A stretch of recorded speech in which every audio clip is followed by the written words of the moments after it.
She's the voice behind the viral comedy, bold commentary, and truth-packed interviews that cut through the chaos. Author, brand creator, proud conservative Christian, this is Elsa Kurt. Welcome to the show that always brings bold faith, real truth, and no apologies.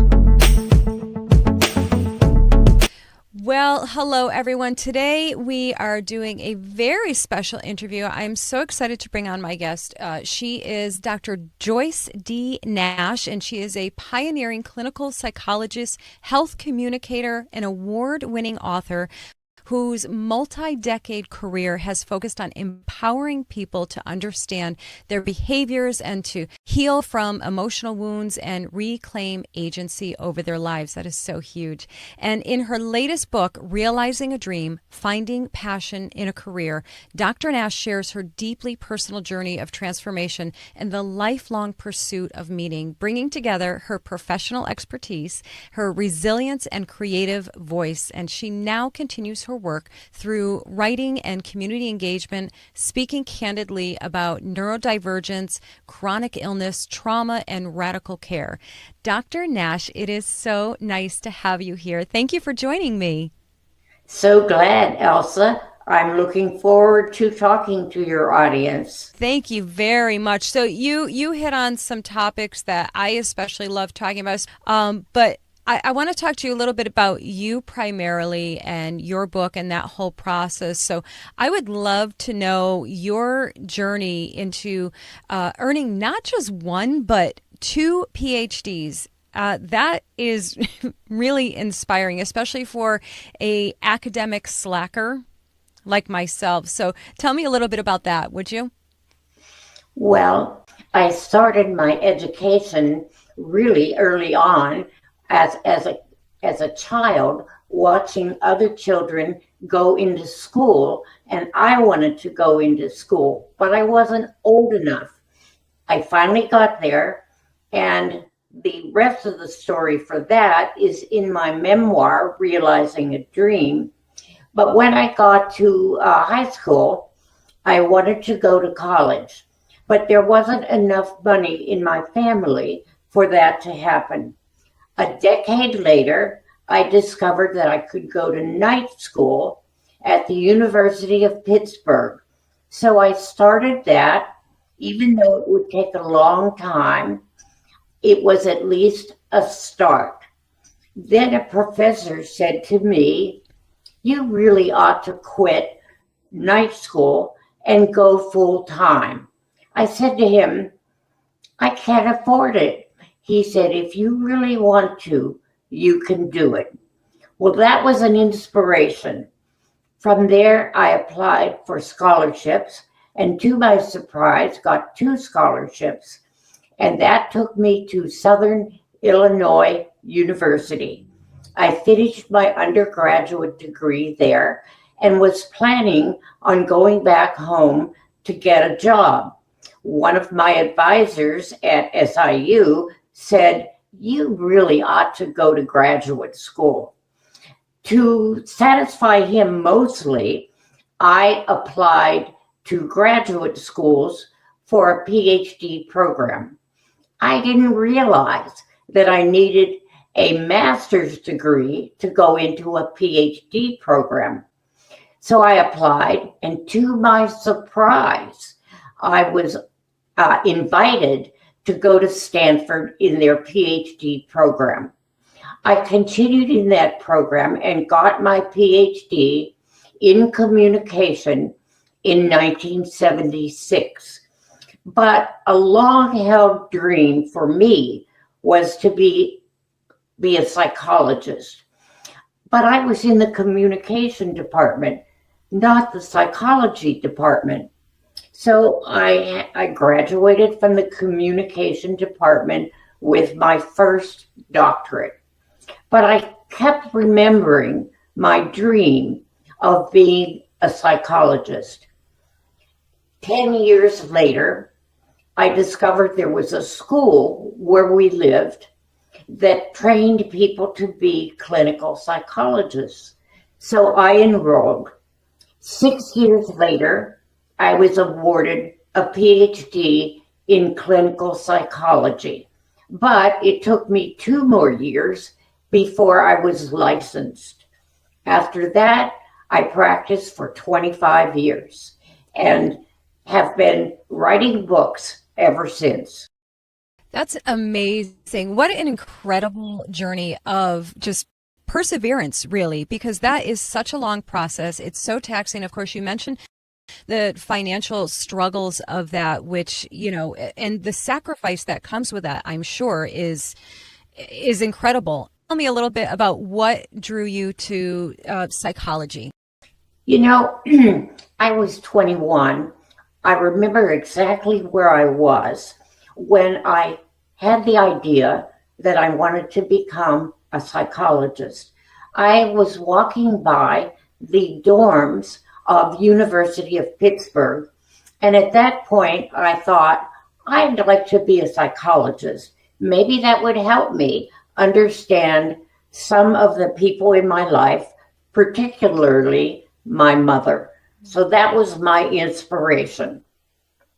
That's beautiful. It really is. And I think it's so powerful and impactful on your own life to gain that kind of understanding, because I think when you have challenging family members or just people in your life, relationships in your life that you struggle with relating to them or understanding them, and maybe even sometimes loving them because of the challenges that they bring into your life. So to be able to understand where they're coming from and the psychology of their behavior, I would imagine it helps give forgiveness if it's needed to give, and just that understanding.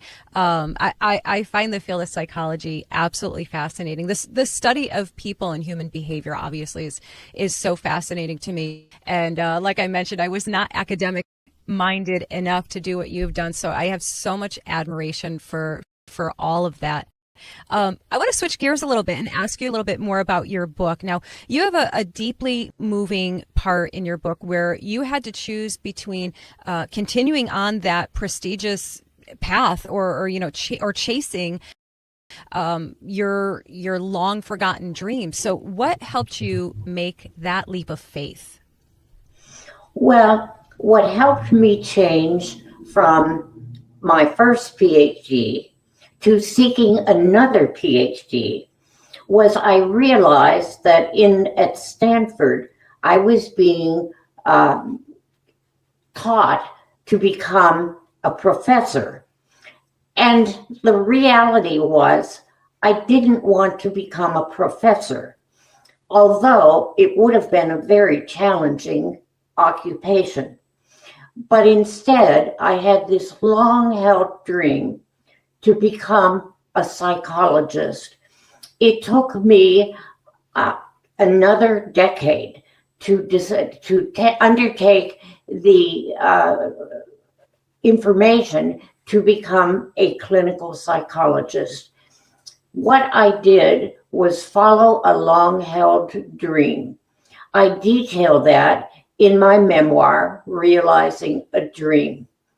And so the memoir really reveals a lot of personal things. And when I first thought about writing a memoir, I had to decide, did I want to reveal so many personal things? I thought about that a lot. And in the end, I decided that I hoped my journey would inspire others to follow their dream and bring it from hope to reality.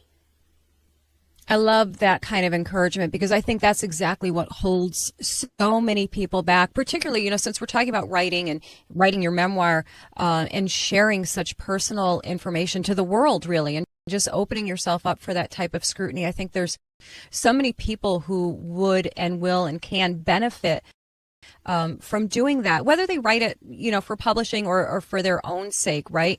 Would you encourage people to do exactly that, even if it's just for themselves? I personally feel that writing is just so cathartic, and I think when you read back what you've written, it's so revealing to how you feel. Would you agree with that? Oh, definitely. The whole writing industry has changed so much since my first book in 1976. These days, a writer or a potential writer needs to think about what kind of book they want to write. The traditional publisher wants to publish a nonfiction book. A nonfiction book, like my first and my second dissertations, requires research, and the publisher will take on the job of promoting the book. But another kind of book that writers think about is self-publishing. That wasn't available to me in 1976 when my first book came out. And I did try two self-published books, which are no longer available. But at that time, I gave that a try. The kind of publishing my current memoir, Realizing a Dream, is published under is what's called a hybrid publisher. That means that the publisher and I cooperate to bring the memoir to people's attention. That requires a lot of effort on the writer's table. And so the writer needs to really get acquainted with how they can promote their book. Yes, that is so true, and you're so right. The industry and the options have changed so dramatically. You said you wrote your first book in the 70s, so I mean the changes that have happened since then, and I think it was probably so much harder then to get published because these options weren't even available then. But I agree with you so much that, you really, as a writer, if you're going to self-publish in particular, you really you owe it to yourself to learn all of these aspects and understand what you're getting into and these options and what they mean. I know there have been people who, and I know you'll know this term, maybe some of our viewers won't, but the pop-up of like vanity presses, really caused a lot of harm to novice writers and prospective authors who kind of got taken advantage of. So knowing, what you're doing and what you're getting into. I just love that kind of encouragement that you give to, prospective authors that on their own journeys. That's invaluable. If you wouldn't mind, I'd like to wrap back around a little bit, though, to your journey. So throughout your journey, your family dynamics, especially with your mother, you mentioned, they played a huge role. So how did your upbringing affect the way that you approached independence and career ambition? That's a good question. And my family, for the most part, was very happy and very encouraging. In fact, I remember my mother used to say, Joyce, you can be anything. You can even be a doctor. So that was helpful to encourage me to move on. It was difficult for me when I couldn't go to college right after high school. But I did what I could, and I got jobs, and I waited for the opportunity to continue. That's when I discovered the University of Pittsburgh had night classes. So I enrolled in the night classes, and because my family had been so encouraging, I continued with night classes until I transferred to Southern Illinois University. My family was very supportive, even though they couldn't help much financially. I made up for that by applying for scholarships. And to my surprise, I got 2 scholarships. That helped me along. Plus, I applied for and got some loans so that I could go off to college. So my family was very supportive of that. And it was wonderful when they came to my graduation at SIU. Wow, that is amazing. Now, your title, the title of your book, Realizing a Dream, it speaks to awakening long dormant desires. And as a woman who is now in her 50s and did not start her writing journey and her podcasting and all of the things that I do now in the public eye, I didn't start this journey until I was in my mid 40s. So I consider myself a late starter, a late bloomer. You can call it whatever you want. That's what I tend to call it.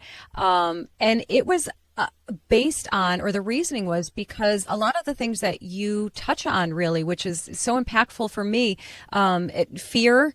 Oh my gosh, let's just, we can wrap it all up with fear of the unknown, self-doubt, all of those things. I would love to know, as somebody who has been doing all of these things for decades now, despite fear and despite, things that may have held you back, I would love to know, what you would say to women in their 40s and in their 50s or even beyond who feel like it's too late. I have one thing to say: never give up. That's the message in my memoir. Follow your dream. Be willing to put up with the setbacks and carry on, even if things seem to get difficult. Never give up. It's your dream. You can take it to reality. Make it your testament to life, to you. So never give up. You can do it. Yes. I love that. And I would echo you on that 1,000 times over. I think, and maybe you'll agree with me, I think the fear of what's to come or what might be is so much worse than what actually does. And I know from personal experience, like all of my fear of failing, of falling, all of those things. And it's not that they haven't happened. I have definitely failed. I've definitely fallen. I've made mistakes. I've embarrassed myself and, all of those things. But the thing that I get to come away with, and maybe you can say the same, is that when I look back at those failings and those falls and all of those things, I can say, yeah, but I got back up and I'm fine. Like the world didn't end. The sky didn't fall. I had to dust myself off, but I was able to dust myself off. And I think that is so powerful for any individual, and not if you're just, not even just if you're in your 40s and your 50s and beyond, for anyone at any stage, if you're facing that fear, right? Right. Yes. I love that. Rising to a challenge does take some courage, and there are setbacks, but you can overcome setbacks. And even though I started my journey really late, I was 28 years old before I started school at the University of Pittsburgh. When I graduated from Southern Illinois University, I was 31. I was 31 when I started at Stanford. And so a decade later, I graduated from Stanford with my first PhD. So it's been a long journey. And added to that was my journey to become a psychologist. So I hope readers will take away inspiration and courage to follow their path wherever it might lead. Absolutely. And I believe that they will in reading that, reading a firsthand testimony of going through all the things. And, you talk about trauma, childhood trauma, the fears and all of those things, which is so relatable to all of us. And, to see those steps, to see somebody who has taken those steps and made those strides despite those obstacles. Tell me a little bit. So you said that you were 28 and then when you started, right? And then 31 when you graduated. During that time, and I hate to make assumptions, but I'm going to assume that you were probably also starting your own family during that time, or all of the family dynamics. So you're navigating your academic achievements or goals, and also family life. How did you balance those two things? Because that's a huge struggle. Well, some would say it was fortunate, and some would say it's not so fortunate, but I didn't have children. I was so busy with getting educated that I didn't have time for children. And I also went through 2 marriages that didn't work. And then finally, toward the end, I married a wonderful man, and he has been so supportive. But I have gone through my education without children, but with a lot of support from family and eventually from my husband. That is so awesome. And again, so relatable for so many people. It feels like you touch on all these different aspects of life that your readers can find so relatable, whether it's, going for your career over raising children, going through divorce, which totally relatable. All of those experience lends so much insight, and I think it's always more valuable hearing somebody's story and journey who's been through it, and not rather than somebody who has not been through it. You touch on working in a morally questionable firm early in your career. So how did that experience influence your ethical compass and then later your professional choices? Because that's a challenge that also a lot of people face. My first job was in a small firm, only 2 people actually, and I came to realize that these people didn't do what I thought was an ethical job. They offered the opportunity for applicants to get a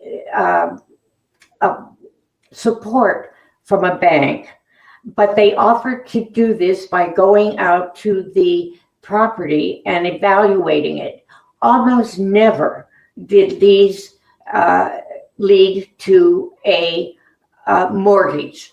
So I didn't like the kind of thing that first job introduced me to. I was only 18 and I didn't know much about business. So when I got into that first job, number one, I didn't know how to dress professionally. And then as I observed the goings on of that firm, I realized that what they were doing, I thought, was unethical. So for that reason, I resigned from that job and tried for another job. That's actually really bold, because you're stepping into a lane where you have some financial security, and to choose your moral compass over that paycheck. So you were 18, correct? Yes. Yeah, that's wow. That's amazing. I want to ask you about this. There's a scene where you overcome a deep-seated fear to perform in an operetta as a child, which that alone, I need to hear more about that, because that's wow in itself. What advice would you give to someone that is paralyzed in fear, rooted in early life experiences?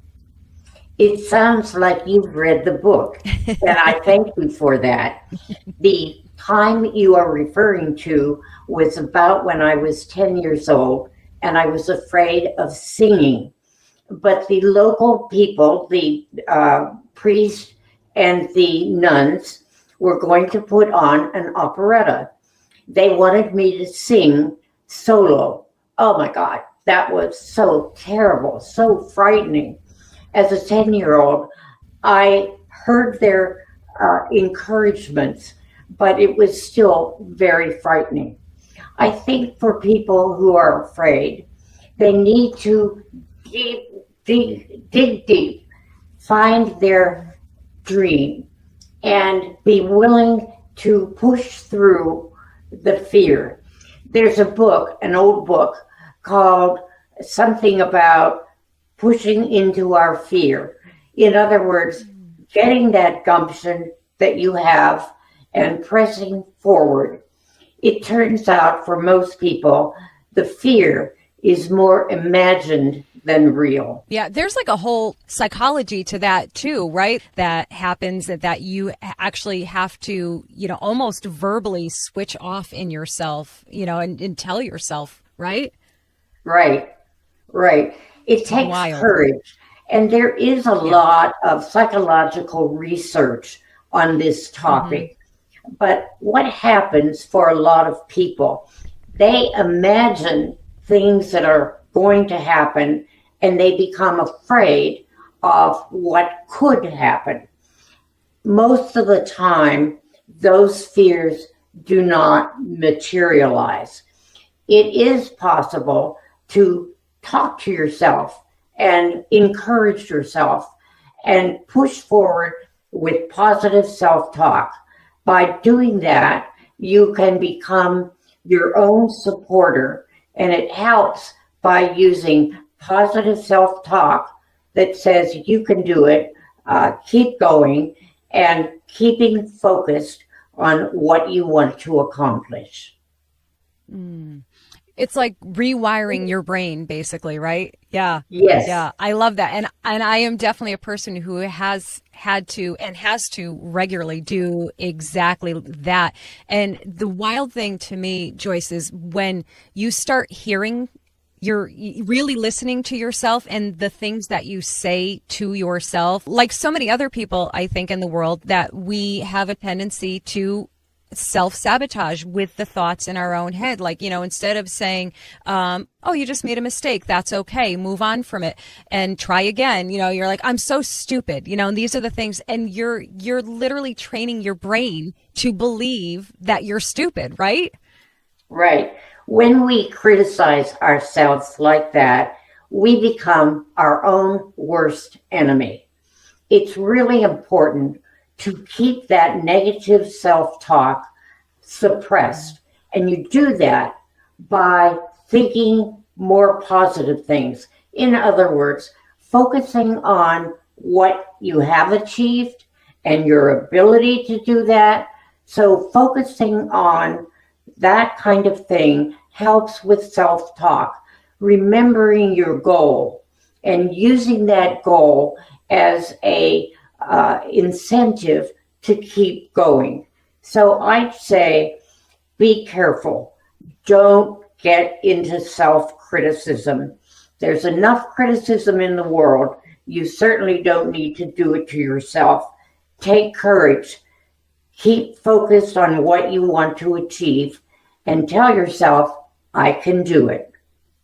I love that. I love that. And it goes so far beyond, people like to talk about affirmations and, just like we're talking about, and we forget how truly important and life-changing it is to do exactly that. And I think if people look at all of the people, I don't necessarily want to say successful people because that's probably relative. But, if you look at somebody who is doing something that you aspire to do, imagine yourself doing that instead of saying, I'll never be able to do that. I'll never be as good as them. How about, okay, that's just my model of what I want to do. So I think, I have to echo you. The things that we say to ourselves are so profoundly important and life changing and can actually help us get on that path that we want to be on. You mentioned something about reading a moment ago, reading a book or a book that you had read. I see in my notes here that you mentioned that people often joked that you couldn't do anything without reading a book about it first, and that is so much of your story is so relatable. I was always, teased and kind of actually got yelled at as a kid because I always had my nose in a book. Like I never not had a book. Tell me a little bit about that, please. I have always loved books. In fact, when I was about 6 or 7, we lived in a second floor apartment, and across the street was a library. My mother took me over to the library one day, and I fell in love. She took me to the section on children's books, and I stayed there, and I went back on my own repeatedly. I love books. And yes, my parents, my mother in particular, used to say, oh, Joyce can't do anything without reading a book. She is so true. In order to learn to write, I read many books on how to write. That was very helpful.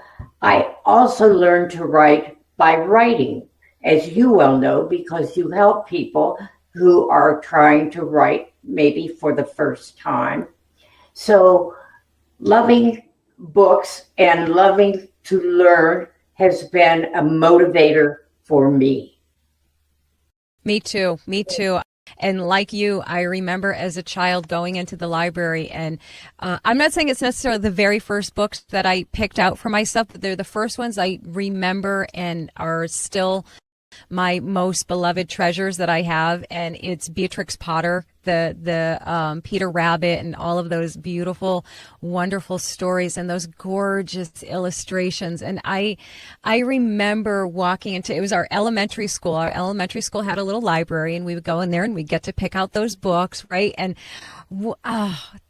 Joyce, you brought back the memory of that right now. And like, my heart is so happy thinking about that, and just going and getting to looking at all of those titles lined up on the shelves, and knowing that there was, some kind of magic or mystery or information inside those books that was just waiting for me. And I have never lost that affection for books. And I think you just gave one of the absolute most important bits of advice for new and aspiring authors when they ask, how do I become an author? What do I do?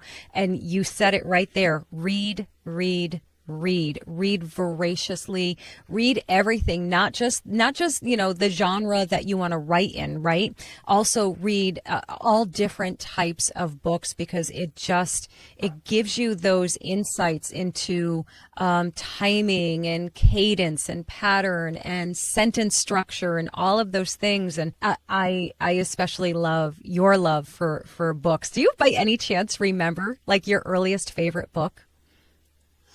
Well, I remember the book. I think it was called the some kind of rabbit, where the eyes of the rabbit were buttons, and one of the buttons fell off, so he only had one eye.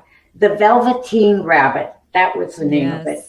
And I remember that book because that started my love of animals. And the Velveteen Rabbit is about being loved even if you're not perfect, which is a message that we all need to get.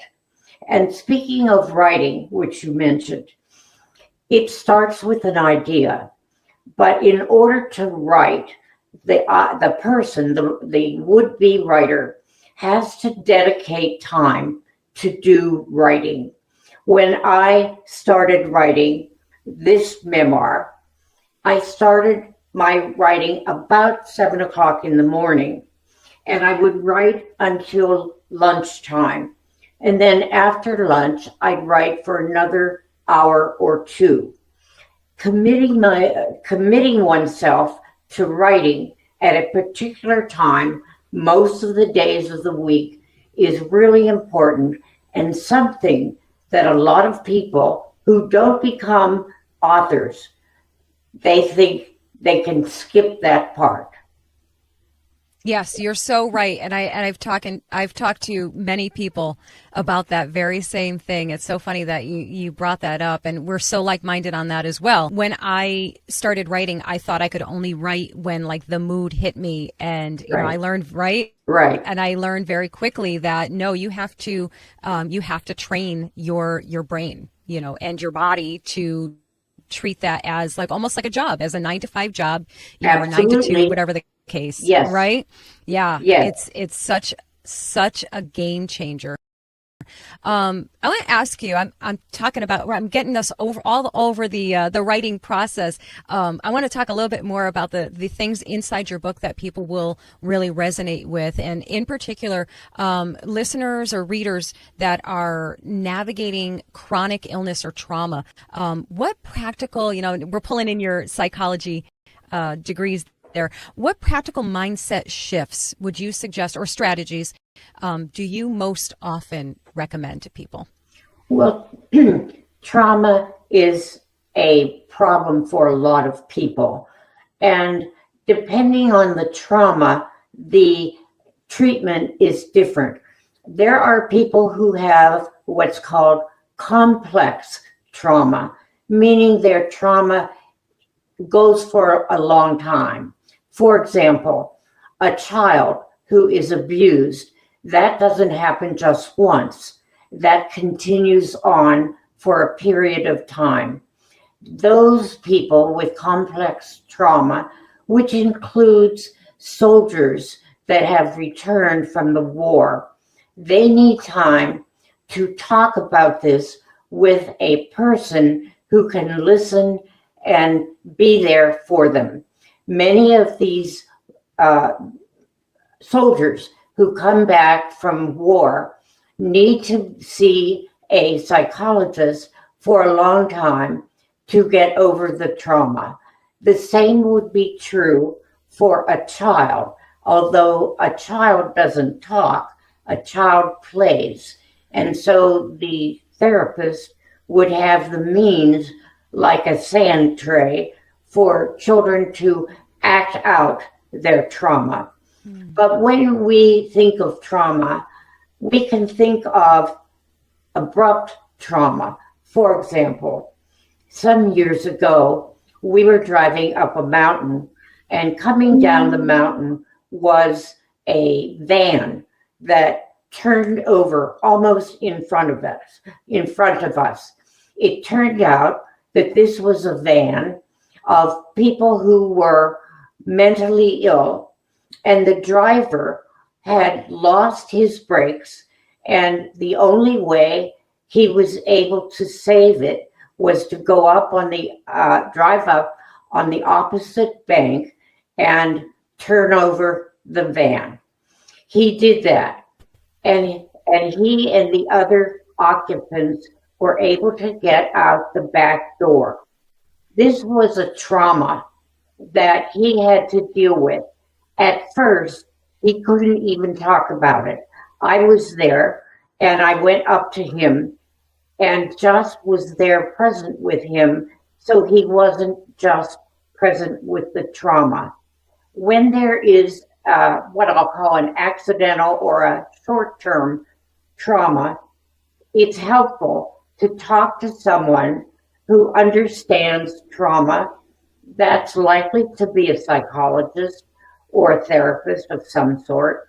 And in a safe space, they have to talk about what happened, their feelings, and so forth. So trauma is something that needs the ability to review it. It's sort of like eating a large dinner and needing to digest it a little bit at a time. That's like trauma, eating too much and then being able to consume a little bit at a time. That's just an example of an analogy. But the trauma itself is too big to get over in a quick way. Little by little, that trauma gets incorporated into the mind in a way that is helpful. There are therapies that help people recover from trauma, and one is EMDR, or eye movement sensitivity and retraining. I'll tell you about that some other time, but it's a very helpful for trauma. It's just amazing the advances that have come over the years in helping people through trauma, through, life's difficulties that, obviously shape every aspect of who we are and how we operate and function in the world. So I have great admiration for the work that you do and you've done for others. And now, of course, through this book and just, this whole other avenue. And I'll quickly mention too, you have multiple, is it 10 books? I think 10 books you've published, yes, correct? Thank you. Yeah. The memoir is you're my so welcome. 11th book. The 10 books I have written before that are all traditionally published. And I told you what that means. The publisher takes the responsibility for publishing and promoting the book. So my first 10 books, the first one was published in 1976. The last one was published 2 years ago. So I have those 10 books available to see on my website, which is joycenash.com. And I have more information about my memoir on the website. So I encourage your listeners to go to my website and read more about all of my books. You took the words right out of my mouth. It's like you knew I was going to ask you to share with everybody that information so they knew where to find you. And by the way, your website is beautiful. It's a wonderful website. And, and your books, they're all in my to be read list. I don't know if you're like me. I have a very long to be read book. We call it the TBR, right? Our TBR list and those are in it too. I look forward to reading those because they are clearly a wealth of insight and inspiration and information, of course, on just, tools and tips to improve your life in various ways. So I think that's absolutely wonderful. And I so applaud you on your incredible illustrious career and your prolific authorship, just incredible. And again, I'll use the word again, such an inspiration. Do you have any last message you'd like to give to our viewers and our listeners to help them on their journey? Well, the most important thing is don't talk yourself out of a dream. Have your dreams. Follow your dreams. Of course, we all have dreams, but usually there's one that stands out. Be willing to take that dream under your wing, so to speak, and follow it wherever it goes. Be willing to sacrifice certain things like time to get what you want. So take your dreams, follow them, and take them from hope to reality. I love that. That is beautiful. Dr. Joyce Nash, I cannot thank you enough for joining me for this wonderful interview. I enjoyed spending this time with you so much. I look forward to reading your other books. And for our viewers and listeners, of course, I will be putting all of those links in our show notes. And I thank all of you for watching. And we will see you guys in the next episode. She's the voice behind the viral comedy, bold commentary, and truth-packed interviews that cut through the chaos. Author, brand creator, proud conservative Christian, this is Elsa Kurt. Welcome to the show that always brings bold faith, real truth, and no